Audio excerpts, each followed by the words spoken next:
Okay, I think maybe we'll go ahead and start now. First, everyone, thank you for coming to the first ever Cornell Bitcoin meeting. So yeah, today, thank you. Today is going to have like a super short lesson in it, just kind of definitional terms that we'll go over, and then like a lot of miscellaneous task stuff. And then also I really want this club to be beneficial to you all and kind of collaborate on it. And so we'll go over like different topics, and yeah, just you can interrupt anytime. So this will be just the general gist of every meeting, like gather first 10 minutes. Then I think it's important to just know what's happening in the space, even if it's like topics you haven't heard about, just general awareness.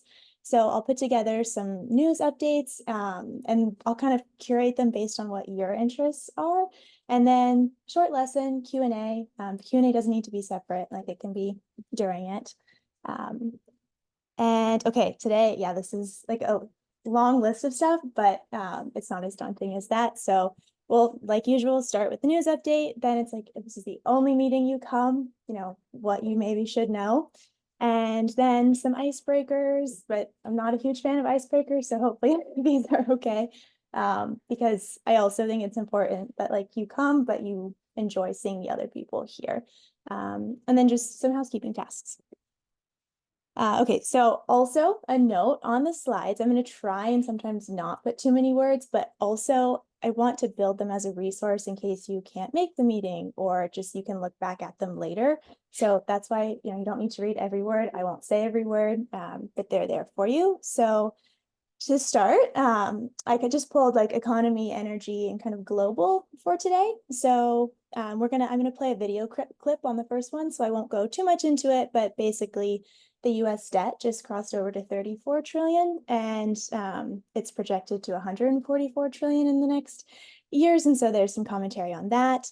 Bitcoin mining is in the news a lot for its bad energy usage. We'll go into all of that topic, but they basically have put together a very kind of stringent survey on miners with a lot of like geographic, like where are they located. It's just it's a very hefty survey, when in actuality Bitcoin miners consume maybe like less than 1% of electricity. So it's very targeted. And then world, El Salvador just had their election, and the president was reelected, and he won with about 88% majority, which the last time there was a margin this wide was in Portugal in 1991. And just to note, El Salvador, their legal currency, their tender is Bitcoin. Anyone have any questions there before I also move on? Okay, cool. So if this is the only meeting you come, if you know nothing else, these are just a couple of points that I want to share. And these are, I'm going to try my best to kind of have videos, not just text. So I wanted to play two clips that are recent. These came out in February. So the first one is with Jerome Powell, who is the Fed chair. And here you go. The national debt. We mostly try very hard not to comment on fiscal policy and instruct Congress on how to do their job when actually they have oversight over us. But is the national debt a danger to the economy in your view? In the long run, the US is on an unsustainable fiscal path. The US federal government is on an unsustainable fiscal path. And that just means that the debt is growing faster than the economy. I have the sense this worries you very much. Over the long run, of course it does. You know, we're borrowing from future generations. It's time for us to get back to putting a priority on fiscal sustainability. So the key part there is the future generations, because the large majority, that's us. And then keep that in mind, and I'll play this one. By 2027, the interest expense alone on the debt eats all healthcare spending. By 2047, it eats all discretionary spending. By the way, by 49, it eats all Social Security. We're getting to the point now where the interest expense on the debt is so high that it's going to eat up our ability to basically service the next generation. I'm not even sure about the current one. By 2027, Okay, so we're gonna go next lesson more into money, debt, the kind of the current state of the world right now, because one aspect and a large part of Bitcoin is as money, and we'll talk about that. But I think it's important that you all know that Bitcoin's just a tool in your toolbox when you think about how do I take care of myself going into the future. It's a tool, and we'll expand on that, but that's just first one. Because mainstream media, you will hear the complete opposite. You will be swayed toward other avenues. And my intent, and I put this on a later slide, like the intent here is not to tell all of you to go buy Bitcoin. That's not the goal. Rather, it's just to provide the information, hopefully very factual, unbiased, kind of just make you curious about what else is out there. So there it is. And then if you do buy Bitcoin, please take it off of an exchange. That's kind of the greatest benefit, is that your wealth can now be yours. And like if you open up your bank account on your phone and you see your balance, that's really more just like an IOU or a credit that is what you have. But it's not actually yours. Like for instance, the website could be down. Maybe the ATM has no cash. So if you have Bitcoin, please self-custody it, get it off exchanges. We can go over all that. That's point 2. And then, yeah, even if like this is the only meeting, my door is always open if you have questions moving forward. And this, I just wanted to provide some context of, so this is called the S curve kind of adoption. Pretty much all technologies have this. So you can see Bitcoin is there in the middle. And I share this to show that it's tracking along, and also that we're just incredibly early. That's kind of the, just like in the grand scheme of things, where are we? You mind going back? Yeah. Slides? More? Yeah, like 3 more. Yeah. This one. Yes. Oh, sorry, the one. Oh, yeah. Could you elaborate on the third point? It's a reset button. Yeah. So, and we'll talk about this more in the next one, but basically, so money is kind of like a base layer of society, or economics is base layer. And right now, our money is really broken. And what I mean, like the US dollar is the world reserve currency. And so it's hard to kind of fix a system when you're inside that system. You need to kind of look outside, and we'll dive into this, but the properties of Bitcoin just allow it to kind of be a reset and like, okay, we have this problem, but it's a solution. It can kind of help reset where we're moving forward. Is that? Yeah. Okay. Thank you. Okay. So I thought it would be good to just like, who am I? Who's our advisor? Who's our vice president and treasurer?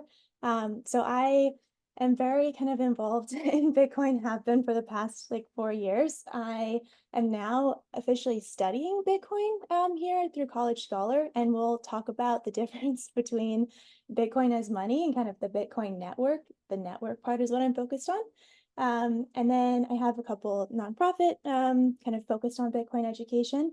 And then our advisor is Sarah Krebs. Is anyone in government or arts and sciences? Yeah. Do you know her, or have you? I've heard of her. Okay, so she is the advisor. She's also a fellow at the Bitcoin Policy Institute in DC. So she's going to be great. And then Jennifer and Vicky, if you want to say Say hi. Hi everyone, my name is Jennifer. I'm currently a junior at the hotel school, and I'm the VP of this club.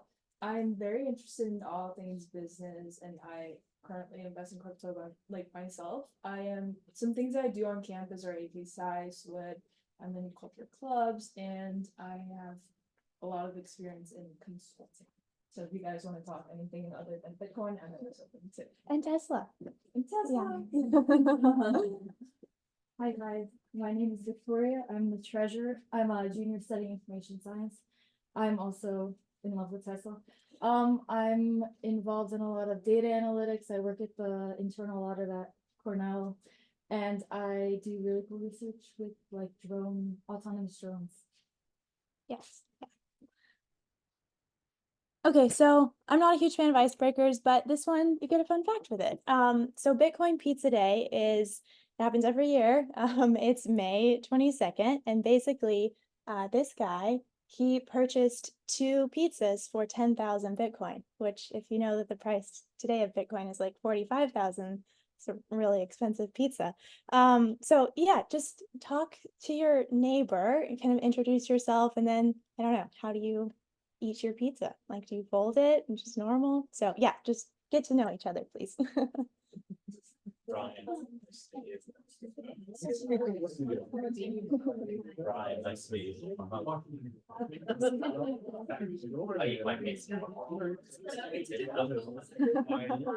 do you eat your pizza?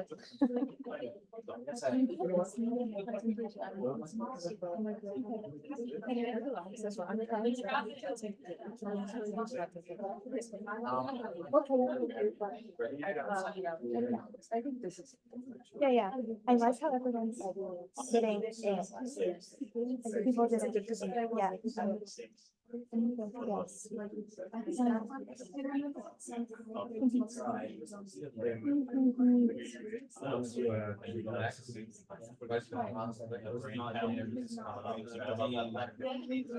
I like the master. Okay. Okay, everyone, good. We'll move on to the next.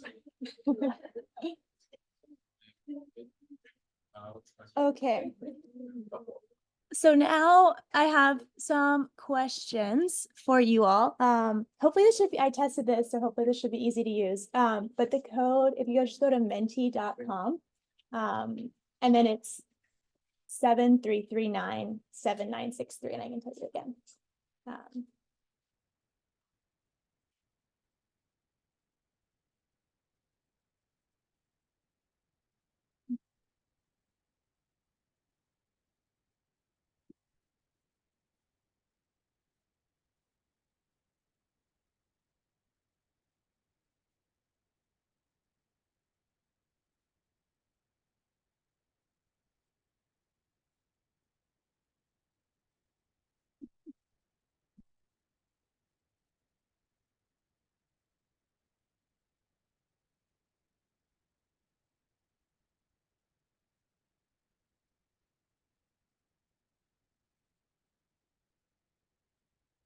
Okay, cool. So a lot of money, blockchain, centralized.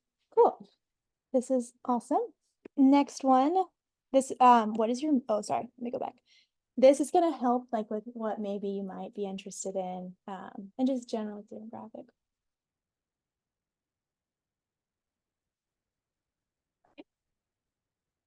Cool, cool.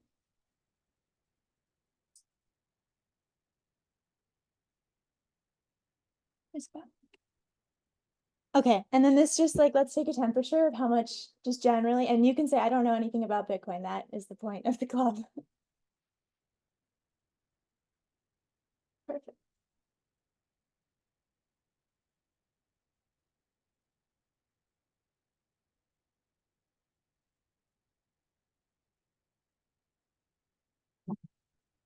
Okay, cool. So a little bit. And then this is gonna help. I'll show you, I drafted kind of a schedule of different topics for the meetings, but I'll change it based on what you're interested in.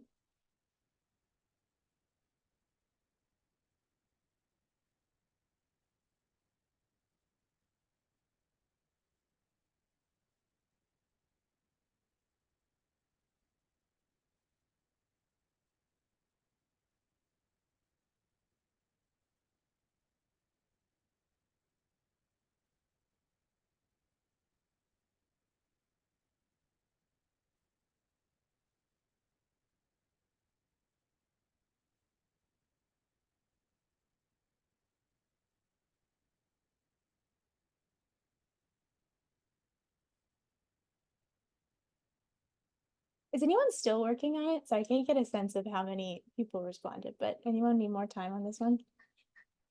Good. Okay, so the next lecture I did put up as Bitcoin is money, so that's good. And then, okay, good. I'm gonna take a picture, just to make sure. Cool. And then, yes, what would you like to get out of this?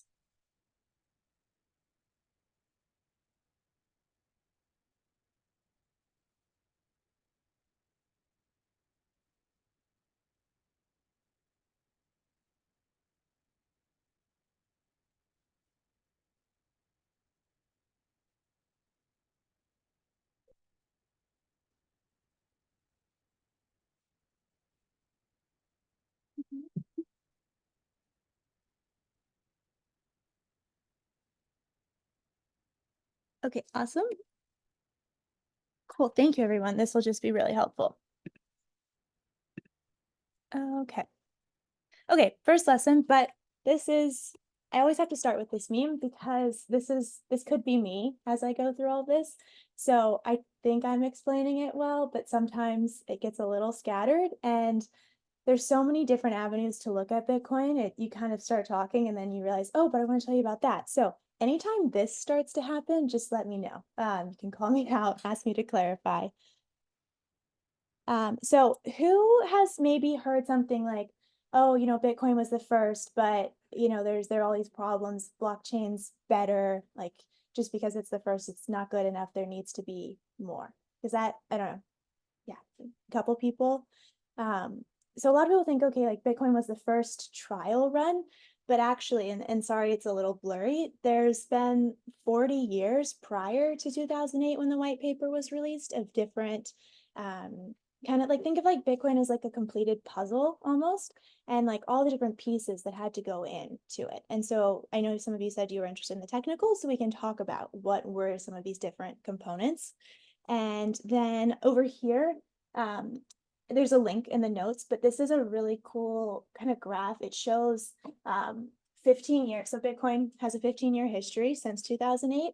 And it shows at the top, like all of the different, what's the block reward? And we'll talk about this, and then all the notable events. So if you're ever interested, it's kind of cool to look at that. Okay, I think first thing, studying Bitcoin is not it's very interdisciplinary. It doesn't just involve money. It involves energy, human rights, psychology, philosophy, cryptography. You could add more. There's biology aspects to this. I thought some people were studying that. So just kind of so you know what you're getting into about how broad this is, there's a lot. But I think more than anything else, it's just like being curious and wanting to get to the very root of a topic, which everyone already does, but I think that's good context. And so now I think the best place to start is just to talk about some of the terms that are going to come up a lot to make sure we all understand really what they mean, because I didn't learn any of this when I was first starting, and most of these topics just went completely over my head because I had no idea what I was talking about.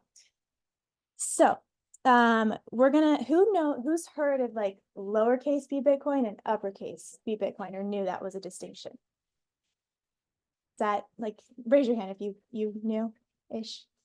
Okay, a couple. So here is, I think, a helpful diagram. So lowercase b Bitcoin is the currency, and we'll talk about this. Uppercase b Bitcoin is the network. So you have the currency, the network. The network is where all kind of the interdisciplinary really comes into play. I think another helpful way to look at it is you can see like all of the world has like the internet protocol, all these different pieces, and Bitcoin is like our monetary protocol. So I think analogies are really helpful. So I'm going to try and incorporate those as I go through this. Once we had a wheel, like the wheel was good. We still have it today. That's kind of the same logic you could apply to Bitcoin, where, yeah, it's the first, but it's kind of like a wheel. And so this is just helpful context. And also, I think another huge difference is that if you're like, well, what is Bitcoin? How are there only 21 million? And we'll talk about this. It all comes down to this one math equation. And then it's like 10 lines of code as to how this actually comes about in real life. So there's some, real solid core here. We'll come back to a lot of these points later, but I wanted to try and make it easier to understand how we get from something that's currency, like an asset, to something that's a network. And so I'm not going to read this all here. I think some of this, it's good to come back and look again. But first, and I have a quote on this later, and I mentioned it earlier, but it's a tool to earn your wealth once. And we're going to go into why that is what it is. And then a lot of people come into Bitcoin because of a phrase that Bitcoiners say, like number go up, where, okay, what's the monetary gains I can get from this? But then you kind of wind up through uppercase B Bitcoin, the network, staying for what's called freedom go up, your own personal freedom, kind of the freedom of people around the world. We'll go into all of this. And then my personal belief is that the 21 million Bitcoin are kind of tools for the 21st century. And we'll go through all of that. But hopefully just some rough context of how we get from something that's a monetary protocol to something that gets much bigger. Okay, does anyone want to guess at like what is money and what is fiat money? Have those terms come up, or anyone have a first inclination? Yes. The money is the exchange, so the other money is the same exchange, but that doesn't have intrinsic valuation to it. So the dollar is just a piece of paper. We assign the value. Yes. So a lot of words here, sorry. But who has kind of heard like the 3 goals, use cases, properties of money? Like if people kind of, I mean, the MBA students probably knew that was a thing, but others. Okay, so good money should serve as a store of value, meaning that, you know, in 10 years, 20 years, what I have today, I should still have in the future. Medium of exchange, you can go to Gimme and get your coffee for money. Unit of account, this is kind of how, like for instance, right now, all oil is priced in US dollars. And there's different, you know, attributes under each of these, but kind of an intangible system of value. Fiat money is something that doesn't have like a physical commodity, and we'll go into this later, but like a gold or a silver, and instead the kind of value or the trust in it is from the government, like the issuer. So this is what we have today. It's not tied. A long time ago, there was a thing called the gold standard. We'll go into that. But our money isn't backed by gold today. And so this is what our current system is. Okay, so this is what I was referring to, how you only need to earn your money once. So there's a really good author in the Bitcoin space. His name is Saifedean Ammous, and I'll probably have a lot of his quotes throughout this, but this comes from his book, The Fiat Standard. And I'll just read the first part of it, but basically the problem with fiat is that simply maintaining the wealth you already own requires significant active management and expert decision-making. You need to develop expertise in, and then all these different areas in order to make informed decisions about how you maintain the wealth you already earned. So effectively, you kind of have to earn your money twice. You know, you graduate college, you go get a job, you earn your money, and then, you know, you come home after work and you're like, okay, how's my investment portfolio doing? You know, what's going on in the world? What should I be in? What should I get out of? You're working again to earn it and help maintain its value. With Bitcoin, you don't have to do that, and I'll kind of explain why so. Currency is a tangible form of money. So we've gone over like what is money, what is fiat money, and currency. And then these are kind of the different traits of money that I mentioned earlier, but I think this is helpful to see how does Bitcoin compare to gold, which is what we had pre-1971, and then fiat money today. And we'll dive into all of this later. But the takeaway here is that Bitcoin just objectively as money fulfills these traits better than other alternatives.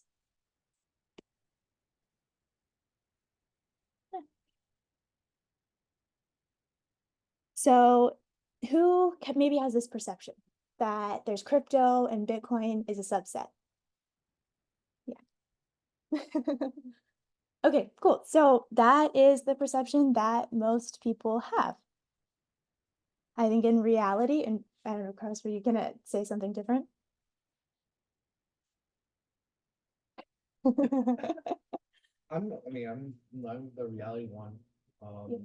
Sometimes, when you start in terms of Bitcoin and blockchain, you see Bitcoin like a subgroup of crypto. Mhm. But as you go studying, you will see that it's way more than just a simple investment, and you understand the politics, the social part, and so on. And in the end, you're gonna see it like that. Bitcoin is way more than crypto. Yeah. And so this really goes back to what I was saying earlier about the monetary protocol. So I guess I'm kind of thinking about this on the spot, but I guess you could say like, actually, I'm not going to try and make up that analogy right now. But I just think this is a good frame of reference to have when you think about this, and why in this club, we're not going to talk about crypto. We're not going to talk about blockchain. We will talk about it in the sense of how is Bitcoin different or not the same? But this is why. They just are solving different problem statements. Speaking of blockchain, what is blockchain? Anyone have an idea of what is blockchain? You can be loose. Yeah. Well, it's a public ledger that allows you to verify transactions and exchange data. Yes. It's not necessarily cryptocurrency. Yes. Okay. Awesome. So yes, basically what you just said. It's a way of storing information, oftentimes financial information. This is a lot of words with a lot of attributes. Again, I think it's easier to learn through an analogy. So the New York Times kind of has a lot of the same properties of what a blockchain is since 1851. So blockchains should be decentralized. Every person can own every copy of the New York Times, theoretically. Immutability. Once that New York Times is printed, like you can't go back and edit it. It's printed, the ink is dried, it's in your hand.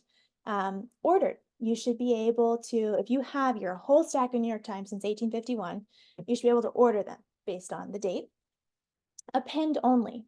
You can only, as each successive, say, Sunday Times comes, you can only add it to the end of your list. You can't like go and put that one back in the middle or in a different spot.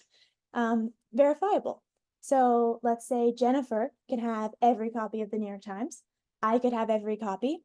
And then we can compare and make sure like, okay, page 21 of the September whatever, do you have this sentence? So you should be able to verify it with everyone else in the network. So I think this is just helpful context of like a blockchain in real words. But does that make rough sense? Can I clarify anything for anyone? Cool.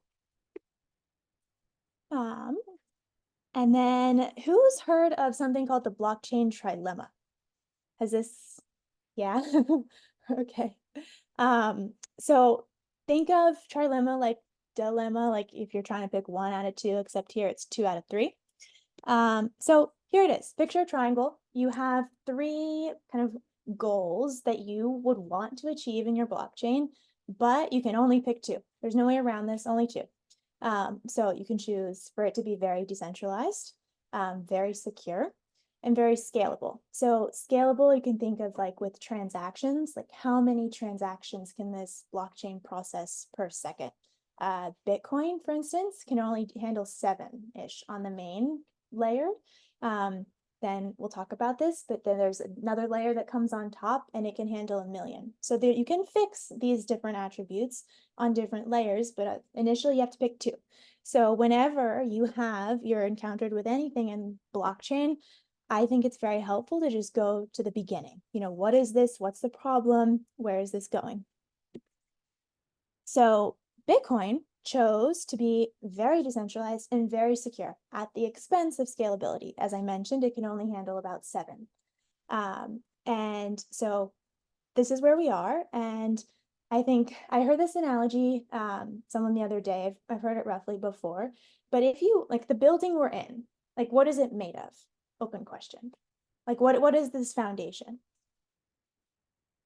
Yeah, concrete. So like, it's pretty sturdy. It's going to be here a while. It's not sand. Like Cornell would never, all the construction that's happening, they're not building all those buildings out of sand. They're just gonna, they might last for a while and then it gets windy and then they all kind of fall apart. So if you build a blockchain and you don't choose decentralization and security, your building is going to be made out of sand. It'll stand, it'll look pretty for a little while, but then it's going to be put under pressure and it's going to crumble. So Bitcoin is the only one that has really optimized for decentralization and security. So Bitcoin, the base layer, it is concrete, it's steel. It's a foundation that's going to last. The other blockchains, they might say that they're decentralized, they're secure. In reality, if you dig into it, they are not. They are not optimized in the same way Bitcoin is. So what's happening there? Sure, there could be cool, innovations, kind of like a test net for what could come to Bitcoin, but in the long term, it's not going to last. And so for us, as I said in the beginning, like you should know Bitcoin is a tool to earn your wealth once. you want your money to be there in 50, 60 years. You want your kids, grandkids. So you need a building of steel. Okay, so that's kind of the definitions, lessons for today. But before I kind of go into some more, get the club set up, does anyone have any questions or want me to play with Diva? This talk about how, based on how it's made to provide the world. Mm-hmm. And we see that with like countries, for example, like El Salvador. Yeah.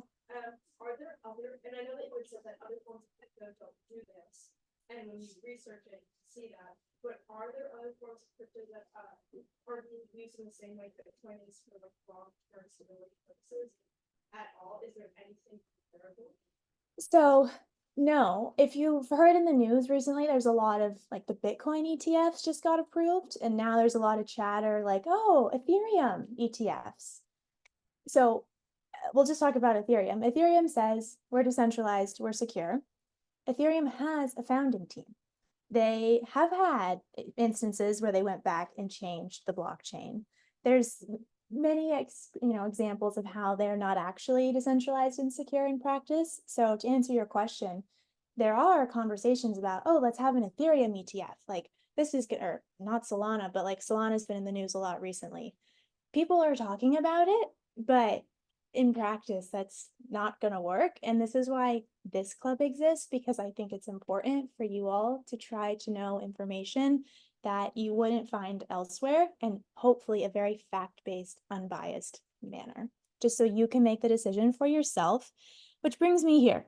So a lot of you in the polls were saying, I want to learn like knowledge. That was a big piece of this. And I think for me, as I've been on this Bitcoin journey, the knowledge learned has been much greater than any wealth learned or gained. This is a long quote, I'm not going to read it all, but I think it's just, I would encourage you to go back and look at it. And basically it's just saying kind of learning about uppercase B Bitcoin makes you rich in terms of like the knowledge aspect of wealth, which we'll talk about proof of work. But to gain this knowledge of, how do like the energy conversation, human rights, what's happening in the world outside of our bubble here, you have to actually, show up to the meeting. You have to listen to a podcast as you're whatever, cooking dinner, actually do the work. You can't stake gaining any of this knowledge on anyone else. So proof of stake is a different consensus mechanism we'll talk about. So I would just keep that in mind. And so I said this earlier, but yeah, I don't want you to leave this room and go buy Bitcoin. Okay, sure. Yes, I would love that for your future selves if you do. But I, more than anything, want you to just be exposed to these topics and really think for yourself. That's a big part of Bitcoin is self-sovereignty. Just take back your agency. And that's my wish, and that you leave knowing Bitcoin's a tool. Okay, so club norms, proof of work. We just talked about this, actually doing the work. For instance, all of you, maybe you were at the library today actually doing homework. You had to go do that work. Your friend in your class can't go tell your professor that, yeah, I saw Vicky studying for the prelim. And no, like you have to study and then you'll get your grade. I would hope that you fact checked everything I say. So there's kind of terms like don't trust, verify, do your own research. Like I said, my intent is only to provide information that's true and factual and current, but I would encourage you to fact check me, do your own research. Tell me if I've said something wrong. This is like our club and I want you to have benefit out of it. Another big one is this idea of like low versus high time preference. So low time preference is like delayed gratification. High time preference is instant gratification. Like, have anyone ever seen like the TED Talk with the little kid and the marshmallow? Yeah, so that's like testing, how long can you kind of stick with something and, look at the long term. Bitcoin, because so with our current system, the money loses value over time. Just fundamentally, we become more short-sighted, less inclined to think long term, less cooperation. But if all of a sudden your money not only holds its value, but increases in value, then you're more likely to think about the future. Oh, what could happen in the future? Open source. You maybe notice that this is recording. Everything will be, and if you ask questions, I can cut it out, absolutely. All the slides are going to be available, all the recordings, basically everything. Open source is a huge part of Bitcoin, and just kind of trying to make sure you see everyone succeed. Nothing to hide, nothing to restrict, just open access. Miscellaneous. Yes, always ask follow-up questions. Maybe I did a bad job of explaining it. Happy to do it again. And if I still don't do a good job, then find a better answer for you. Yes, I mentioned this earlier. Sometimes the slides are going to have a lot of information, so they can kind of be a resource. I'll probably put links in the slide notes as well. And then if there's ever a question you just don't want to ask in here, I made a form so you can just submit it and I'll answer it. I hope we'll kind of get to a point where everyone feels comfortable just talking and asking each other, but this is an option for you. Resources. I am going to build this out, but I thought just initially, I can't take credit for putting this thread together, but I did put them all in a Google folder for you. It's a list of like the 21 best Bitcoin papers, and to note, a recent one from Cornell was just added to this list. They published how Bitcoin is basically good for renewable energy or Bitcoin mining. So that's in there, and there's a paper on astronomy. Bitcoin is Venice. Like, there's a wide range, so I encourage you to look. And then, yes, also, how do you all like to consume content? Do you want podcasts, books, conference panels, films? Feel free to shout out. What do you like? Yes. Podcasts? Oh, you're good. So, We're happy to help with conference panels, that can really help bring to life folks who are literally like you. Yeah. Being change makers, maybe so change writing, DC, and coding, whatever. I love to see this many people here. So conference panels could be an amazing opportunity, and count all of us, I'm sure, from the MBAs to help that make happen. thanks. Yeah. So, okay, I heard podcasts, articles too. Like, there's a lot of articles I can pull, but what do you all like? What? Sorry. There are already a lot of readings we have to do. Yeah, I know. There's a lot. So that's why, yeah. Audiobooks. Okay, yeah, cool. I can put together a list. I think it can be very hard, especially if you're not on Twitter, to find Bitcoin material. So just instead of you wasting time trying to find something, let me know. If you're like, Ella, I really want to know about this, I'll see if I can find that if I don't already put it together. Okay, some announcements. So has anyone heard of like Bitcoin Magazine? Okay, yeah, some of you. So Bitcoin Magazine is the largest Bitcoin news source. They have a conference every year. It's been in Miami. It's moving to Nashville. I think there are like 30,000 people there, I think, one year. But so I mentioned I'm a part of a nonprofit, and we partnered with them to do free student tickets. So I know many of you will probably be in internships and so on, but July 25th to the 27th, if you would like to attend, there's a link. You can just fill out a form and then you'll get free tickets, and it'll also include the career fair. Because I think, if you don't see a future in contributing, participating in the space, it can be hard to want to learn. So you'll also get access to that. And then also, if you're like looking for summer stuff, Summer of Bitcoin is a really great program. Depending on where you are in the world, the stipend's a little different. In the US, it's 6,000. It kind of just depends, but those applications just opened and they'll close probably soon, not soonish, but coming up. And then, okay, this is the less fun part of this, but it would be great if everyone could join the Slack if you haven't already, because that will just be the best place to send information. Also the Google Calendar, so that you know where the meeting is. There's 2 dates where we're in a different room. Also, I will probably put on there if there's, I don't know, some event happening that you might find interest in.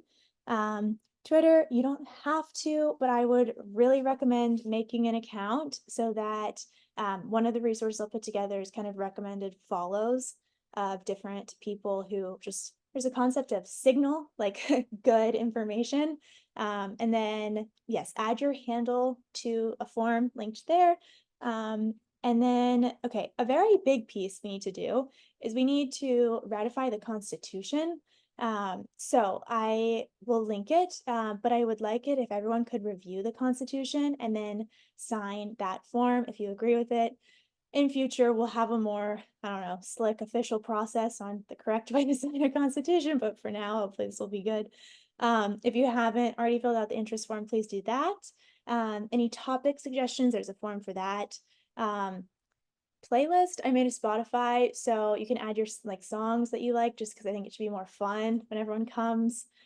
Snacks, and then one thing I'm working on is a lot of club partnerships and trying to put together different events and panels. And so the first actionable thing for you all, so I'm going to put together Fidelity is going to take a resume book from all of us. So if you have ever any interest in working at Fidelity, maybe pop your resume in there and then also open it up to other firms as those come.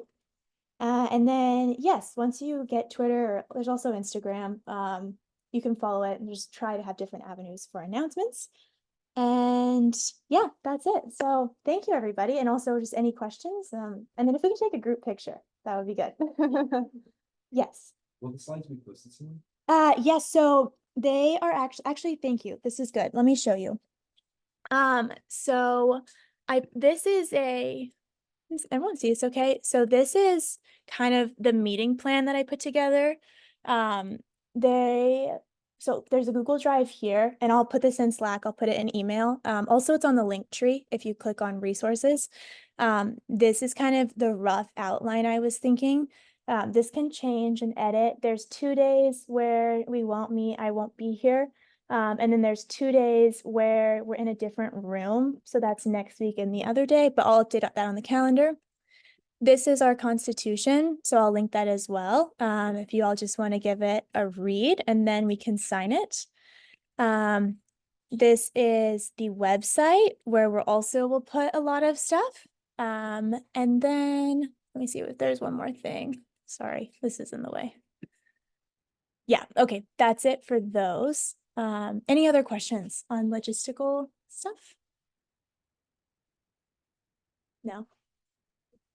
Yes, I'll go back to this so you can have that. Yes. But yeah, if that's it, okay, can we take a group photo? Please.